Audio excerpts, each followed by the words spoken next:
G'day, Pete. Hope you can hear me, mate. Managed to get a headset today. You're not sailing.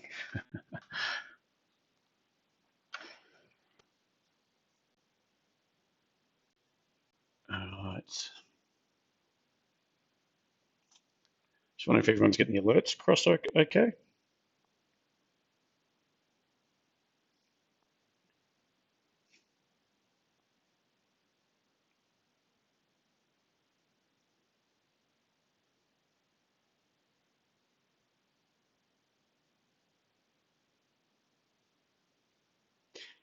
Yeah, no, they are. It's a good way to get straight back into it after the weekend, isn't it? Straight back into busy times. Looks like the markets didn't like the time to dwell on things over the weekends. Either that or it's just a big washout before the US opens and they continue their merry way higher. All right, let's get up and running. Welcome to Trade Setup. I hope you had a good weekend. So, for anyone that's new, you'll see the general advice warning smack in the middle there. It's going to give general advice, so just so you know that.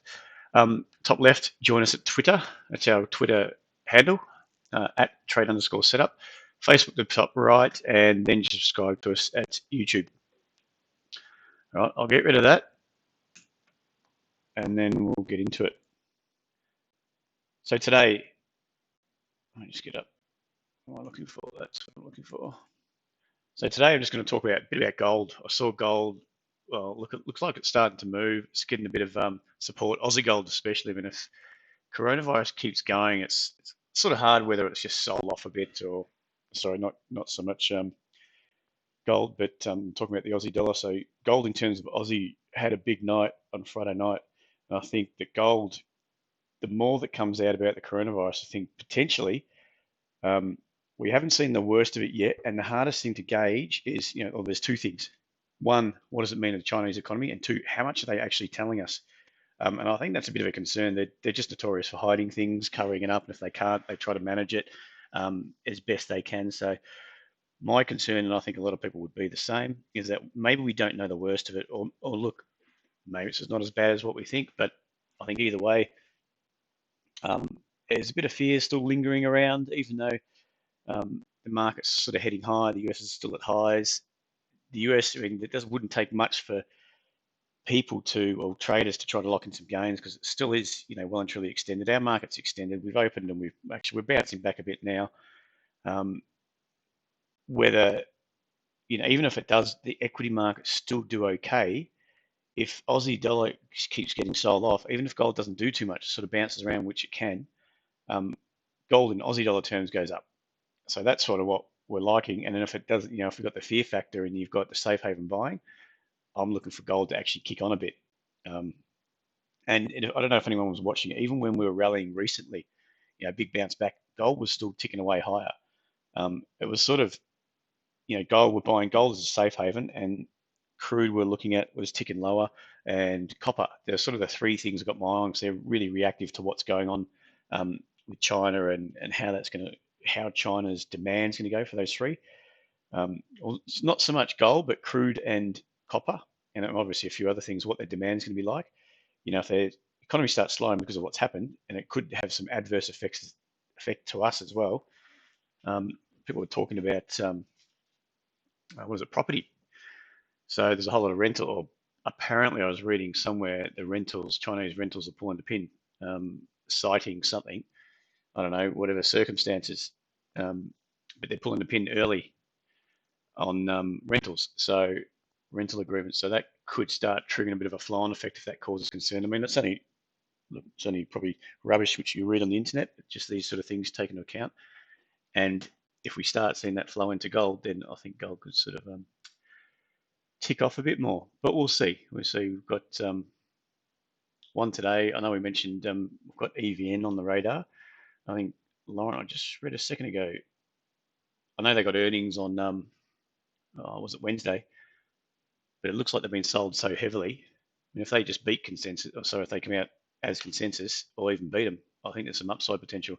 Anyone who's sort of been shorting that will be closing out. There could be some buybacks from shorts. It looks constructive on the price action, so I'm willing to take a nibble. at that and just see if you can kick off. And I mean, if gold starts kicking off and Aussie dollar kicks off hard, then earnings they're gonna do something, but I don't think they're gonna be a major threat just a further downside. So we'll see how it goes anyway.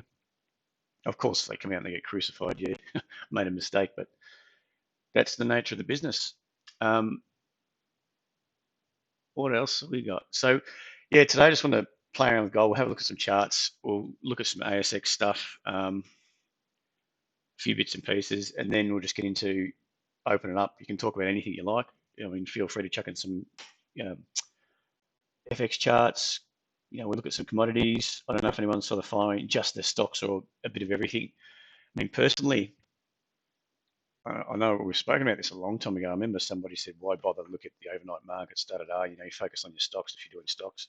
But yeah, I understand that, but you've got to focus on the bigger picture, the macro picture. I mean, because the macro is what is generally, everything's so interlinked nowadays. It's what's running it, not pure fundamentals on each stock. Yeah, they do, but those fundamentals can change as the macro picture changes. So I'm always liking to look at, yeah, I saw that, Pete. Northern Stars, the problem is they've gone, haven't they? I find it hard to buy into something like that when it's getting up to the highs. What's that? Saracen and NST. Same with that. That's up towards the highs. Just find it hard. I just think if that's going to go, so be it. If gold goes and Northern Star, it's probably going to go with it. Great. If you're bought into it. But if it doesn't, if gold starts tipping over, everything's rosy again. That'll probably be one of the first ones to start coming off because it is running hard. It has run hard, and it's nothing new to everyone. But I think things like say EVN that come out with their earnings just in line and it doesn't do too much, and gold starts selling off hard, I don't think it's going to get hit too much because it's already been hit. So that's why I like the ones that have had a correction, corrective phase. They start coming out the other side. I think there's a lot more probability of going up and down, whereas there is high probability of going up. This is not the known. So this is not the unknown anymore. If you're trading, I mean, look at this zone in here. I mean, just before it started ticking off, that's more the unknown because you've gone sideways for the last few months. You've tested support a few times, and we popped up above the MAs. We're consolidating those little high, that little run up. Consolidate, go again. First pullback is rejected. So smack onto the MAs, up we go again. So that's after taking out these previous highs. So you can see that's more the unknown. People are not sure what's going on. Okay, we're just going to take out the highs, roll over again, and go back down to the lows. That's sort of what people might be thinking. But when you're getting up into a trend like this, we know that the trend's kicked off. The same here.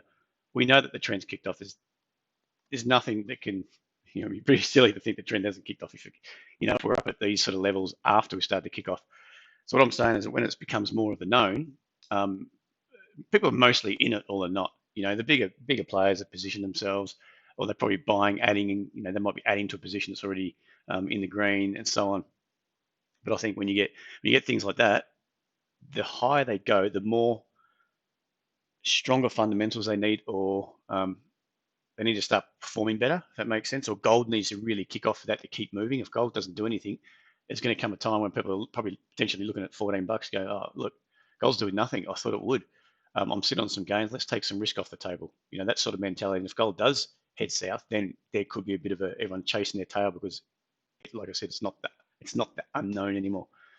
I hope that makes sense. So I like to jump in personally at stuff that's sort of holding a higher low. That's why I don't mind EVN. I mean, yeah, earnings is coming out, but it's had a big sell-off. And if you look at the weekly, this trend up is still well and truly intact, and it got ahead of itself potentially to hit 550, straight back down, but straight back down to weekly support.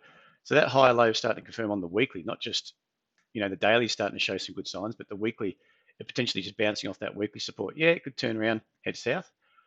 But if this starts lifting back above, $4 and chopping around above $4, I mean, it could just take off. We don't know. It could just do something like this. Sold down, wash out a few buys, because this sort of move down has washed out pretty much most of this leg. You would expect anyone that's bought it way back here, with a bigger picture view, maybe, yep, they're holding it.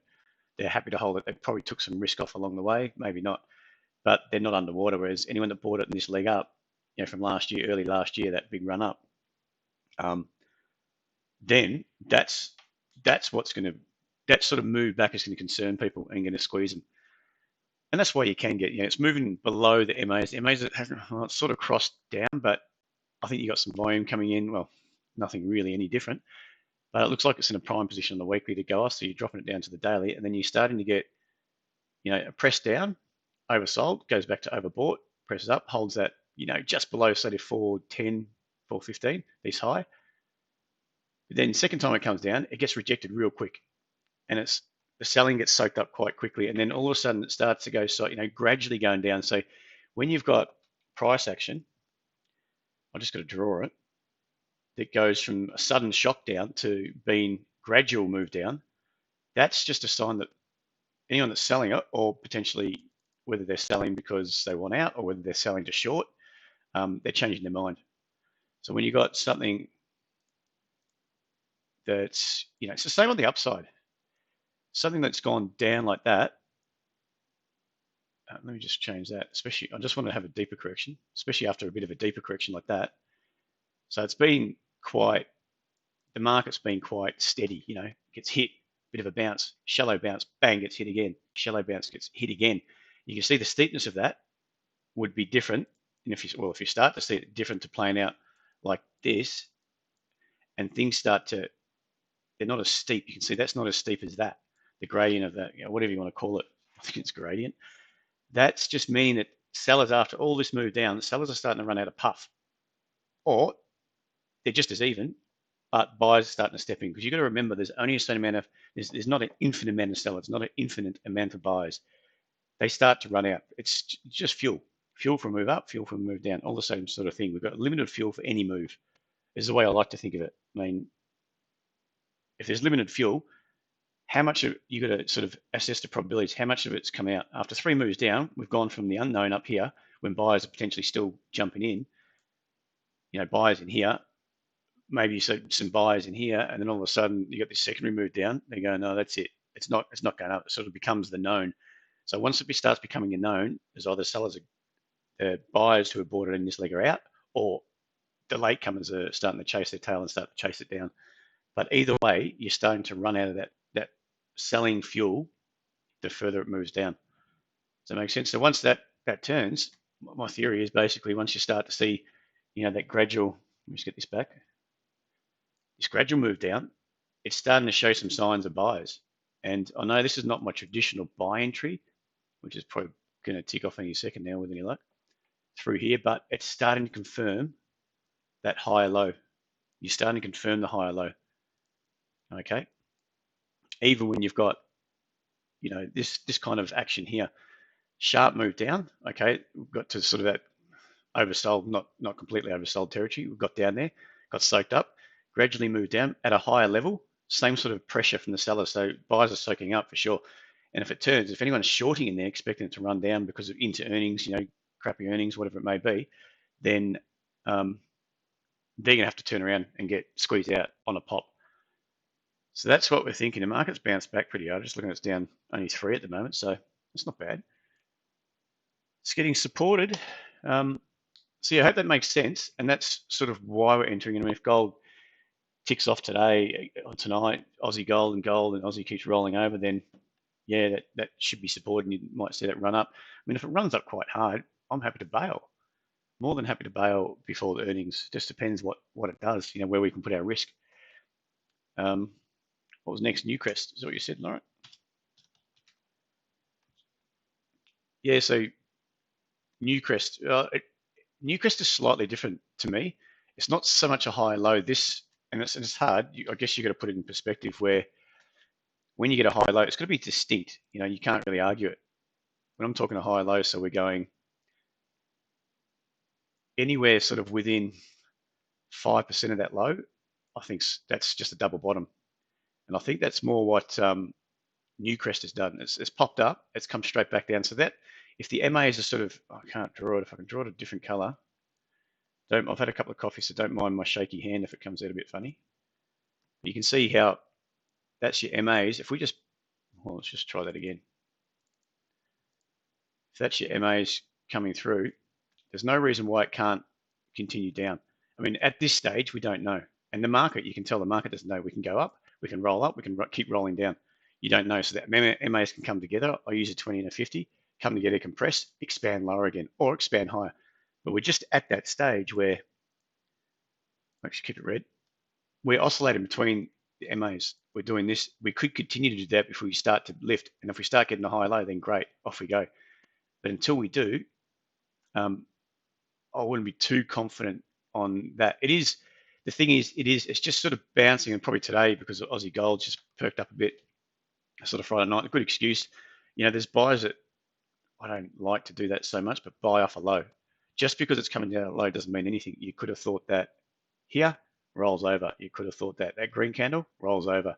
It's happened time and time again. This green candle, this double bottom, we're going to double bottom. People buy it the next day, the next few days, and boom, down she goes.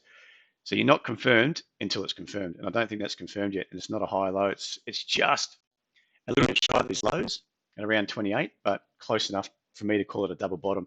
Because that, if it's a strong market, it shouldn't have gone down so far. Below 29 from 30, 33.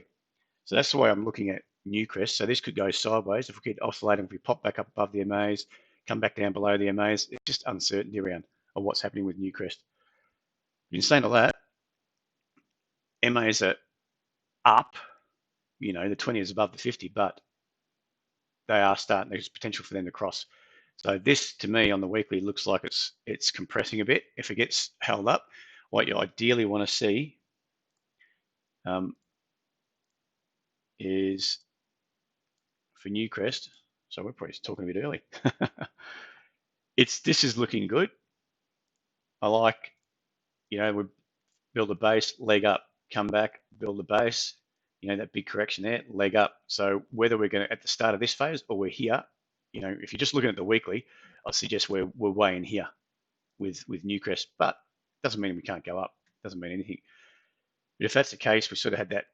You look at about a 50% retracement of that leg up. If we start to chop around here, you want to see, I ideally would like to see 28 hold. I'd like to see it pop up, start to hold higher level, and then maybe take out some of the highs, and then you start to get a bit of a run on that way. But it's just how much time, if that's going to play out, how much time it's going to go, whether it's going to be a month, what are we on a weekly? Could be a year. Newcrest is a bit of a struggle for me. Great weekly, we had it somewhere in here and just didn't take advantage of that, so I'm biased against it. I don't give things second chances. All right, let's take a look at gold then. Let's look where we are. So the market's bounced back quite good. Let's just take a look at that intraday action. Actually, let's go here. So ASX is a funny one.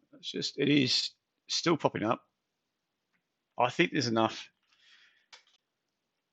I'm always, you should probably know by now, I'm always more risk adverse trying to, if I'm loaded up long, if I'm loaded long, going long, I'm always looking how I can get in trouble if the market turns. And if there's nothing convincing, then yeah, happy enough. But if there's something that starts to stand out where I might have to tighten risk up, I prefer to tighten risk up and be on the safe side than be wrong. Especially, if the account's still growing with the alerts are still kicking off all right. We've had a couple of good months, good month, I think, this year. I'm happy to protect that if I think it's going to roll over. But the daily, look, it doesn't particularly look like it's ready to roll. Not saying I'm getting negative because I'm buying gold. It's just gold stocks are looking all right. This could sort of chop around on the ASX, go sideways, even grind up as well, and gold could still go up. We'll just have to wait and see. So that's the daily chart. If you look at the weekly, it is, that last week wasn't too bad. If you can see that weekly. So let me just,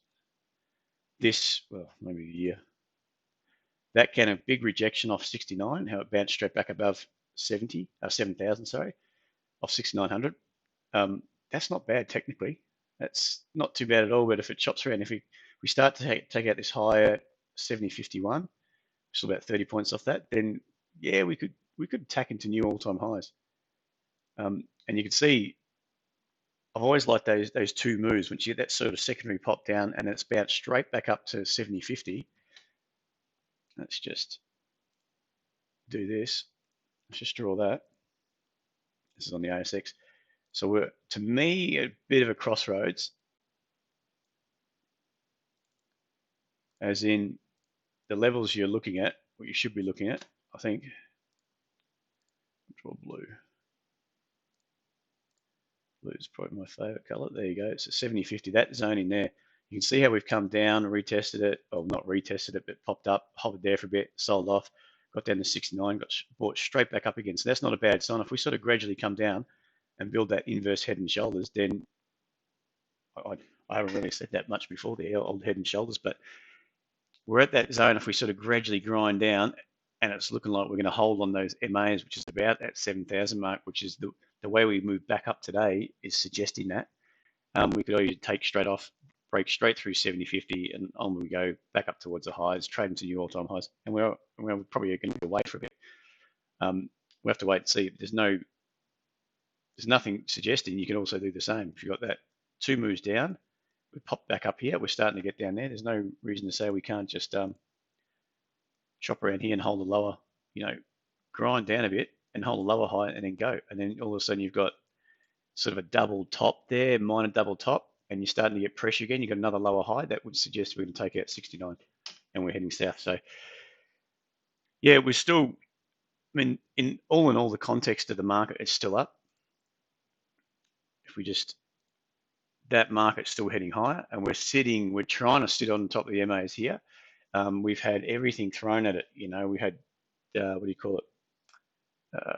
Trade wars. The trade wars are still going on. We've done phase 1 deal. I think all the important stuff's going to be in phase 2. So it's sort of taken the heat off the phase 2 deal, the old coronavirus. So it might be that we sort of get past coronavirus, the market sort of takes it in stride, and we're looking at the phase 2 deal. We take that in our stride, and we get to the elections, Trump wins, and then boom, it could just get sold off, because we know, sooner or later you would expect there's going to be a bigger bout of profit taking. Everything you're reading is kind of negative, but then again, everything's always negative in the papers. It's just nuts. They're negative probably 9 times out of 10, and they're positive once. So I'm skeptical of the news. They want things to happen. They want to crash just so they've got something to talk about. That's it. That's it. They were talking. I remember watching the market, all these headlines popping up. You can see Twitter feeds. IG's got a good little feed comes up.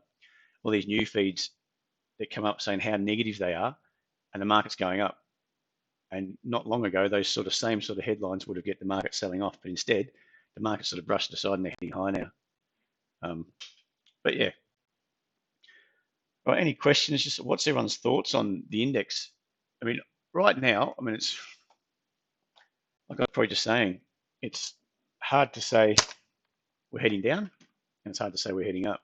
The longer term trend's up, but sooner or later things could start crashing down. We didn't get any of this type of selling when it could have easily happened the other day, but instead we've bounced back up. We could be sitting on the MAs, going sideways for a while and spike higher, or we could just do what I was saying before, hold that lower high and start to head down again. It just depends what the US is going to do. If the Aussie starts putting pressure on the market, let's just see if we can get the Aussie up. I haven't looked at it much today. This is the Aussie dollar. It's a bit delayed. It's only on it's on the daily actually. Let's just drop that down to 30-minute chart.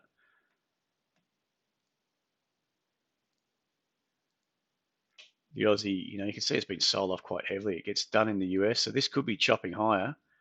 Squeeze out a few of these shorts, go into the European session, then bang, straight down again. I think either way, my old favourite say, we'll wait and see. So key lower high, we've just taken out these previous lows, 66.80. There's a longer term support zone. Get to the daily. I think that's what I'm looking at. Oh no. Yeah, longer term support zone potentially down 63. There was another one. Oh no, I've taken it all out. So yeah, either way, that market's grinding down. If you continue to see pressure on the Aussie, then expect it. Obviously the Aussie traders or your Forex traders are worried about China's growth. And I think I'm expecting to get capped until more news flows there. And the problem with China, you never know what's coming out there is true. There's an old saying when you're a broker, those numbers coming out of China are always a little bit better or a little bit worse. They're never out of kilter like you might get numbers over here, like payroll numbers in the US, expecting up 200, it can come out 100, 150 up or 300 up, or only up 100. They can come out quite different. Whereas in China, they never really do. It's always roughly in line, so there's never too much to worry about. So to suggest they're manipulated is, may not be far off, but we'll see.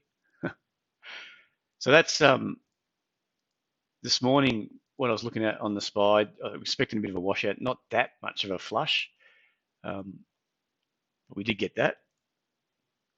You can see this essentially double top. We started holding some lower levels coming into the close on Friday night. I think that was that the open? No, that was the open. Oh, no. Oh, what am I on a daily chart? Why is that showing that? Anyway, let's just delete all that.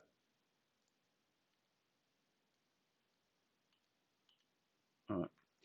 So I was expecting it to get pushed down, maybe test 69.37, and it has tested it. The problem is, the SPY. Don't forget the SPY is, they're probably using the SPY to hedge. It's a futures trading on the direction of the ASX. If you're looking at that, it could be starting to look a bit negative.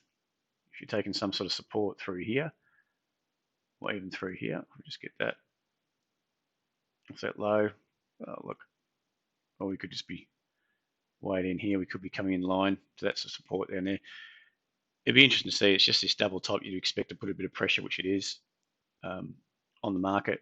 Just broke the anchor at 69.37. So I have to wait and see if it presses down again, starts to hold up and hold this trend up. Yeah, we're going back up. I think it has some work to do. So that would probably be in line with the move up on the ASX. All right. So gold, we'll just quickly look at some gold charts and then just flick through some gold stocks and then we'll open it up. That's a daily on that's spot gold. Some consolidation there or contraction there, and we expand it again potentially. We just have to wait and see. I mean, if this is the most recent leg up, whoops, do that again. If that's a leg up and we expand that out, it could be a move up to 17, say 1720 or above 1700 on the cards, which is great, for our little goldies. But we'll just have to wait and see how this plays out, whether we get another lower high. Because at the moment, no, I should just draw that up. What I can see here is we've sort of got potentially, if that's the case, we could be contracting in. There still might be some work to do. I just don't mind gold at the moment because I think as a safe haven, I think there's too much happening with the US continually going to all-time highs, stretching. And the levels of debt they've got, it's just huge. Global debt, interest rates not going up, inflation well below target in the US. I don't know if anyone saw the numbers come out. Payroll numbers were better than expected, as in the figures, but people forget to check the latest figures. The previous figures, and the previous figures can get revised down quite a bit. So they come out up 200,000, and then when you get the next month, the new figures come out. These 200,000 gets revised down, and it's a bit strange that you got the unemployment rate in the US go from 3.5 to 3.6.